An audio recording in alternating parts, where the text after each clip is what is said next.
سہل بن سعد رضی اللہ تعالیٰ عنہ سے روایت ہے کہ رسول اللہ صلی اللہ علیہ وسلم حضرت فاطمہ رضی اللہ تعالیٰ عنہ کے گھر تشریف لائے۔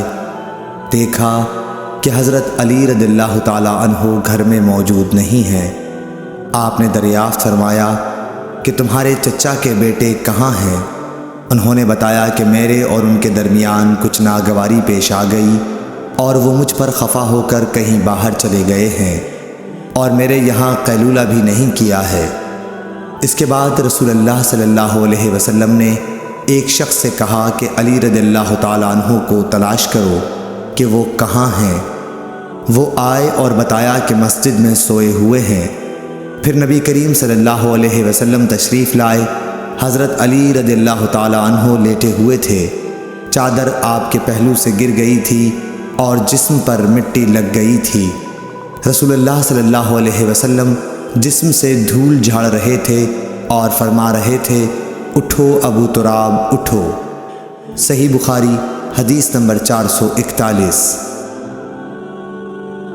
عبداللہ بن عمر رضی اللہ تعالیٰ عنہ سے روایت ہے کہ نبی کریم صلی اللہ علیہ وسلم کے زمانے میں مسجد نبوی کچی اینٹوں سے بنائی گئی تھی۔ اس کی چھت کھجور کی شاخوں کی تھی اور ستون اس کی کڑیوں کے۔ حضرت ابو بکر صدیق رضی اللہ تعالیٰ عنہ نے اس میں کسی قسم کی زیادتی نہیں کی، البتہ حضرت عمر رضی اللہ تعالیٰ عنہ نے اسے بڑھایا اور اس کی تعمیر رسول اللہ صلی اللہ علیہ وسلم کی بنائی ہوئی بنیادوں کے مطابق کچی اینٹوں اور کھجور کی شاخوں سے کی اور اس کے ستون بھی کڑیوں ہی کے رکھے۔ پھر حضرت عثمان غنی رضی اللہ تعالیٰ عنہ نے اس کی عمارت کو بدل دیا اور اس میں بہت سی زیادتی کی۔ اس کی دیواریں منقش پتھروں اور گچ سے بنائیں، اس کے ستون بھی منقش پتھروں سے بنوائے اور چھت ساگوان سے بنائی۔ صحیح بخاری حدیث نمبر 446۔ اکرمہ سے روایت ہے، انہوں نے بیان کیا کہ مجھ سے اور اپنے صاحبزادے علی سے ابن عباس رضی اللہ تعالیٰ عنہ نے کہا کہ ابو سعید خدری کی خدمت میں جاؤ اور ان کی احادیث سنو۔ ہم گئے، دیکھا کہ ابو سعید رضی اللہ تعالیٰ عنہ اپنے باغ کو درست کر رہے تھے۔ ہم کو دیکھ کر آپ نے اپنی چادر سنبھالی اور گوٹ مار کر بیٹھ گئے۔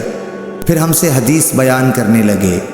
جب مسجد نبوی کے بنانے کا ذکر آیا تو آپ نے بتایا کہ ہم تو مسجد کے بنانے میں حصہ لیتے وقت ایک ایک اینٹ اٹھاتے، لیکن عمار دو دو اینٹیں اٹھا رہے تھے۔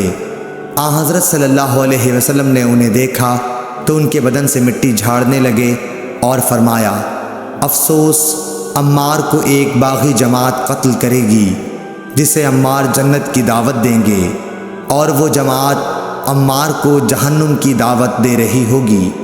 ابو سعید خدری رضی اللہ تعالیٰ عنہ نے بیان کیا کہ حضرت عمار کہتے تھے کہ میں فتنوں سے خدا کی پناہ مانگتا ہوں۔ صحیح بخاری حدیث نمبر 447۔ عمرہ بنت عبد الرحمن نے حضرت عائشہ رضی اللہ تعالیٰ عنہ سے روایت کیا ہے، آپ نے فرمایا کہ بریرہ رضی اللہ تعالیٰ عنہ لونڈی ان سے اپنی کتابت کے بارے میں مدد لینے آئیں۔ حضرت عائشہ رضی اللہ تعالیٰ عنہ نے کہا کہ تم چاہو تو میں تمہارے مالکوں کو یہ رقم دے دوں اور تمہیں آزاد کرا دوں اور تمہارے اولا کا تعلق مجھ سے قائم ہو۔ اور بریرہ کے آقاؤں نے کہا عائشہ رضی اللہ تعالیٰ عنہ سے کہ اگر آپ چاہیں تو جو قیمت باقی رہ گئی ہے وہ دے دیں اور ولا کا تعلق ہم سے قائم رہے گا۔ رسول اللہ صلی اللہ علیہ وسلم جب تشریف لائے تو میں نے آپ سے اس امر کا ذکر کیا۔ آپ صلی اللہ علیہ وسلم نے فرمایا کہ تم بریرہ کو خرید کر آزاد کرو، اور ولا کا تعلق تو اسی کو حاصل ہو سکتا ہے جو آزاد کرائے۔ پھر رسول اللہ صلی اللہ علیہ وسلم منبر پر تشریف لائے۔ سفیان نے اس حدیث کو بیان کرتے ہوئے ایک مرتبہ یوں کہا کہ پھر رسول اللہ صلی اللہ علیہ وسلم منبر پر چڑھے اور فرمایا، ان لوگوں کا کیا حال ہوگا جو ایسی شرائط کرتے ہیں جن کا تعلق کتاب اللہ سے نہیں ہے۔ جو شخص بھی کوئی ایسی شرط کرے جو کتاب اللہ میں نہ ہو اس کی کوئی حیثیت نہیں ہوگی اگرچہ وہ 100 مرتبہ کر لے۔ اس حدیث کی روایت مالک نے یحییٰ کے واسطے سے کی، وہ عمرہ سے کہ بریرہ اور انہوں نے ممبر پر چڑھنے کا ذکر نہیں کیا۔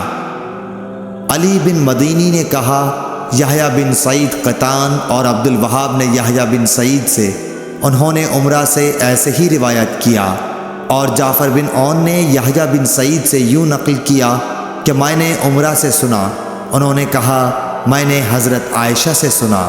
صحیح بخاری حدیث نمبر 456۔